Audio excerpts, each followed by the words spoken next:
Oi, pessoal, tudo bem?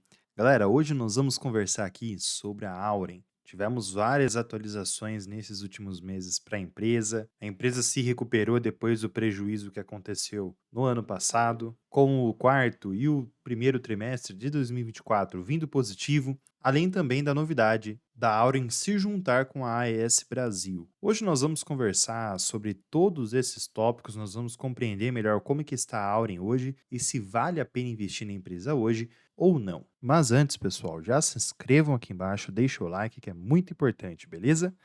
Muito bem, vamos começar aqui então, primeiramente conversando sobre a Auren, pessoal. A Auren, antes de se juntar com a AS Brasil, já tinha um portfólio bem interessante, tá? Com prazos de concessões bem estendidas, próximos ali a 2055, tá? A empresa também tinha ativos hidroelétricos, também existiam os ativos eólicos, que chegavam a ter 31 parques eólicos aqui. E a Auri 3 também tinha, pessoal, ativos fotovoltaicos, tá? Que no caso são as placas solares, com uma capacidade instalada também bem atrativa, com os projetos de sol do Piauí e também o sol de Jaíba já começando a se desenvolver. Esses projetos já estão até em operação junto à Auren, ok? Então, uma empresa que já tinha um portfólio muito interessante. A gente pode até pegar aqui a comparação dos portfólios com o passar do tempo. Primeiro, a gente consegue analisar que antes da Auren virar a Auren em si, existia a CESP, onde o foco era 100% em hidro, tá? E em 2023, a Auren tinha aqui 70% em hidro e 30% em eólico. A Auren de 2024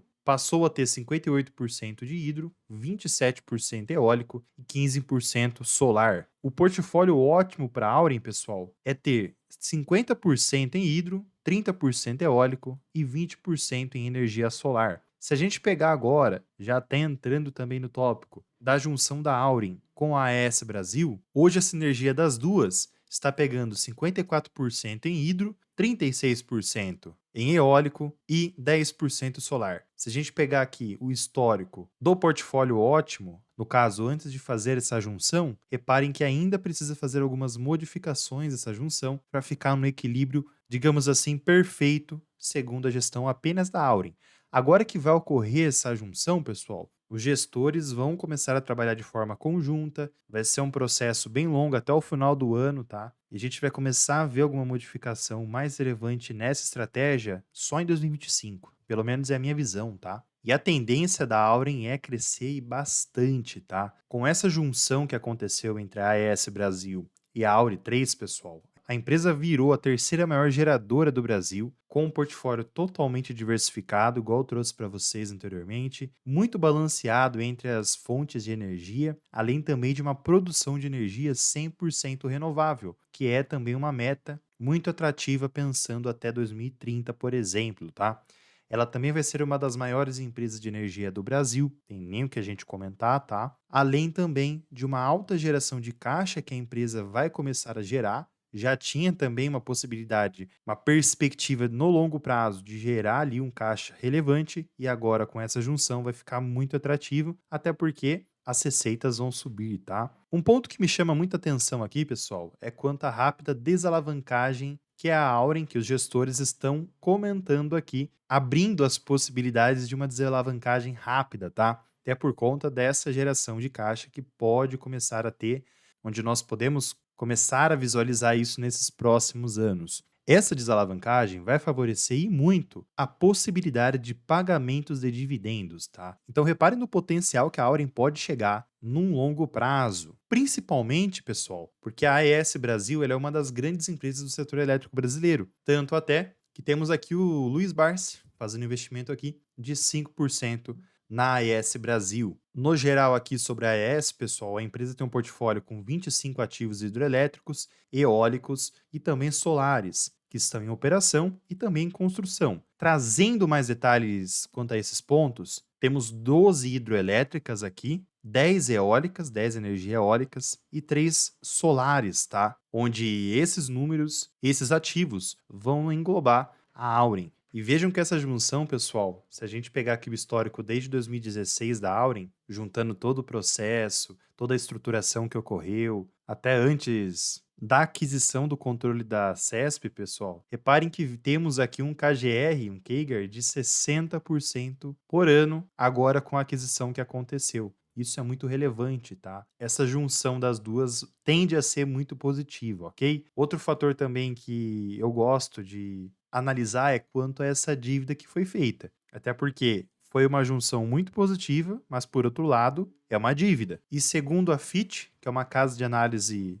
da qualidade das dívidas, né, entre aspas, nós temos aqui uma dívida com nota com grau de investimento aqui no Brasil, beleza? Muito interessante, muito atrativo esse ponto. Até porque também a empresa ela tem todos os recursos financeiros necessários para fazer esse aporte na AES. A AES que está saindo do Brasil, a Auren vai pegar essa responsabilidade agora. E juntando as duas, pessoal, a gente consegue ver que a receita líquida vai pular aqui para quase 10 bi, uma receita bem relevante. O EBITDA também vai ter essa elevação, seguindo todos esses números, tá? Mas um ponto que nós temos que ficar atentos aqui é quanto à alavancagem, pessoal. Talvez a alavancagem ela vai ficar um pouco esticada por alguns anos, mas como a empresa ela é uma grande geradora de caixa, igual a própria já se diz, e segundo os gestores, conforme eu trouxe para vocês, costuma trazer aqui uma desalavancagem mais rápida, a tendência é que esse processo seja um pouco mais rápido. Ou seja, podemos ver a Auren entregar dividendos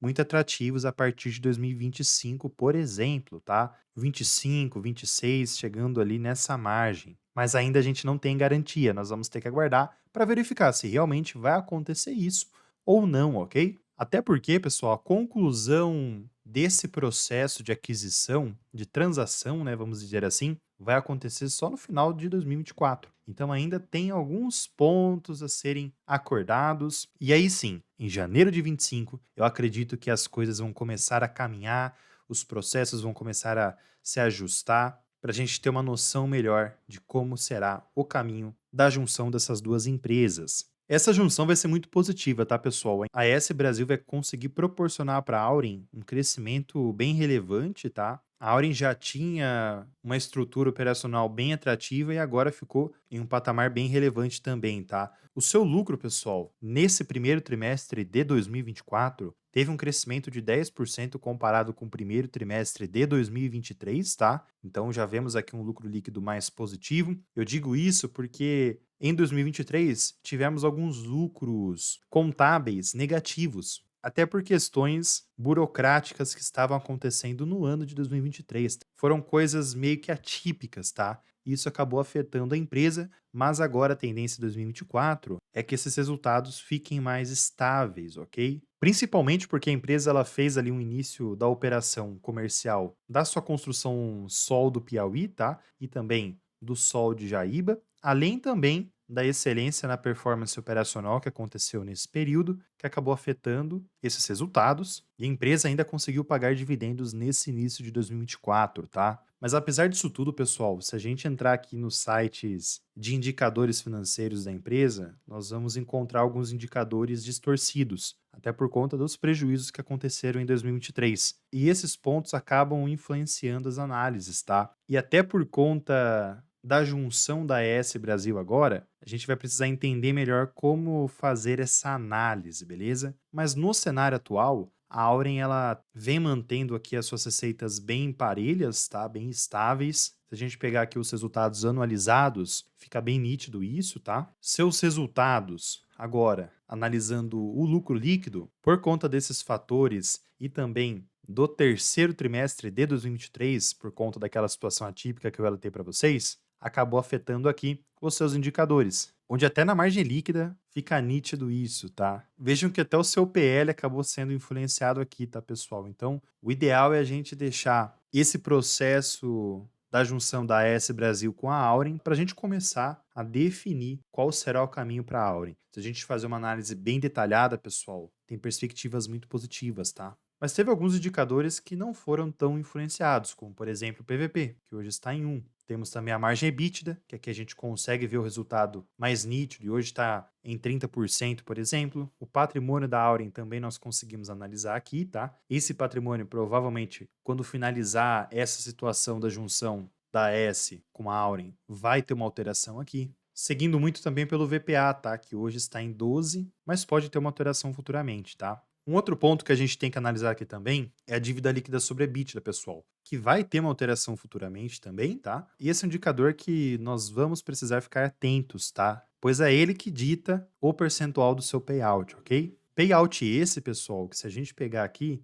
ele está todo distorcido, principalmente pelo pagamento atípico que aconteceu em 2023, tá? Esse pagamento não vai acontecer de novo, tá, pessoal? A empresa ela tende a pagar dividendos, mas não do formato que aconteceu em 2023. Esses dividendos vão acontecer de forma mais reduzida, beleza? E comentando com vocês agora sobre algumas projeções técnicas, pessoal, eu trouxe aqui uma projeção, seria mais na verdade uma simulação, tá? Até porque eu tô pegando alguns resultados apenas teóricos, tá? Mas supondo que o seu lucro líquido venha praticamente a mesma coisa que os últimos 2 trimestres, o quarto trimestre de 2024 e o primeiro trimestre de 2023, pegando esses dois últimos resultados e jogando para frente também, para a gente ver quanto que ficaria, teríamos aqui um lucro líquido de 722 milhões de reais, tá? E se a gente colocar aqui também um payout de 40%, por exemplo, pessoal, a gente vai ter aqui um LPA de 72 centavos e um DPA de 29 centavos, tá? Se baseando nisso, a gente consegue estipular, fazer uma simulação bem teórica, tá? Lembrando a todos, é apenas uma simulação teórica aqui, onde a gente pegando o valor atual e se baseando pelo dividend yield médio de 6%, nós teríamos aqui um preço teto não tão atrativo, tá? O payout teria que vir muito acima, se baseando por esses lucros líquidos, por exemplo, para ficar atrativo o preço teto, por exemplo, pessoal. O que eu quero dizer com isso, pessoal? Ou esses lucros ficam superiores a essa média do lucro líquido do quarto trimestre de 2023 com o quarto trimestre de 2024, ou a empresa vai ter que pagar um payout maior para o seu preço teto começar a ficar atrativo, tá bom? Mas para quem foca num preço teto de 6%, pessoal, a Auren ainda precisa se estruturar um pouco mais para trazer resultados mais estáveis, tá? Sem ter uma certa volatilidade. A empresa precisa ganhar tempo para a gente começar a ver um retorno na solidez financeira que ela projeta, beleza? Até agregando mais um ponto aqui também, pessoal, já imaginando um copo mais cheio, nessa simulação que eu trouxe aqui para vocês, se a gente pegar o patrimônio atual e fazer aqui o valor intrínseco, pessoal, nós conseguimos separar que esse valor intrínseco está positivo, ou seja, uma margem de segurança de 17%, tá? Então, esse cenário aqui, o seu valor intrínseco já estaria mais positivo. E aqui eu fico imaginando, pessoal, quando a junção da ES Brasil e da Auren 3 se consolidar e a gente conseguir ver os resultados, ver os indicadores financeiros das duas juntas. Como será o histórico, como será o crescimento e como será o potencial dessas duas, beleza? No geral, aqui, se a gente pegar os últimos 2 anos, a Auren está abaixo do Ibovespa e do CDI, tá? Até por conta de todas as volatilidades que vem acontecendo na empresa, tá? Situações atípicas influenciando os resultados contábeis e também os investimentos que estão sendo feitos dentro da empresa. O potencial da Auri 3, pessoal, é muito grande, igual eu falei para vocês em muitas partes desse vídeo, mas você precisa ter uma noção que nesse curto espaço de tempo, no curto prazo, pode ocorrer mais volatilidades, tanto nos dividendos quanto nos resultados e até mesmo na sua alavancagem. Então existem várias variáveis dentro da Auren que ainda precisam ser maturadas para a empresa começar a ganhar um histórico estável e de forma crescente, para ela ganhar números atrativos, para ela trazer resultados mais atrativos e também uma volatilidade menor no preço das ações. Para quem tem curiosidade aqui, pessoal, as projeções técnicas da Auren, até por conta da situação da CESP e agora também dessa junção, além também dos resultados líquidos ter tido uma volatilidade nesses últimos meses, a empresa vem trabalhando de forma mais lateralizada, teve uma queda em alguns períodos e a ação hoje ela trabalha acima desse suporte dos R$ 11,23, uma região importante aqui, onde abaixo dela a empresa poderia vir a ter uma queda, tá? E ela vem trabalhando nesse canalzinho mais ascendente, tá? Não tanto, mas está ascendente, onde a empresa pode vir caminhar até essa região aqui dos R$ 12,90, dos R$ 13, tá? Podendo chegar aqui até R$ 14, por exemplo, que seria próximo àquele valor intrínseco que eu trouxe na simulação que nós fizemos. Uma região importantíssima para o longo prazo seria R$ 15,47, e aí a ação teria que caminhar ultrapassando essas regiões de resistências no longo prazo, tá, pessoal? A ação nesse curto espaço de tempo parece que teve uma reversão de tendência, tá? Mas Roger, pessoal, prefiro aguardar a junção das duas ações, no caso da Auri 3 com a AS Brasil, para ter uma noção visual de qual será o cenário que nós podemos projetar para o longo prazo. Graficamente falando e contabilmente falando, tá, pessoal? Mas me conta aqui embaixo o que vocês acham da Auri 3 e qual o potencial da empresa para os próximos anos. Lembrando a todos que não é nenhuma recomendação de compra ou de venda aqui, tá? Mas a única recomendação que eu sempre deixo para vocês aqui é que vocês deixem o like aqui embaixo, tá? Não se esqueçam que é importantíssimo, tá, pessoal? E além disso, peço que vocês se inscrevam aqui também para a gente voltar a se ver por aqui. Vou ficando por aqui, fiquem com Deus, grande abraço a todos e fui, pessoal!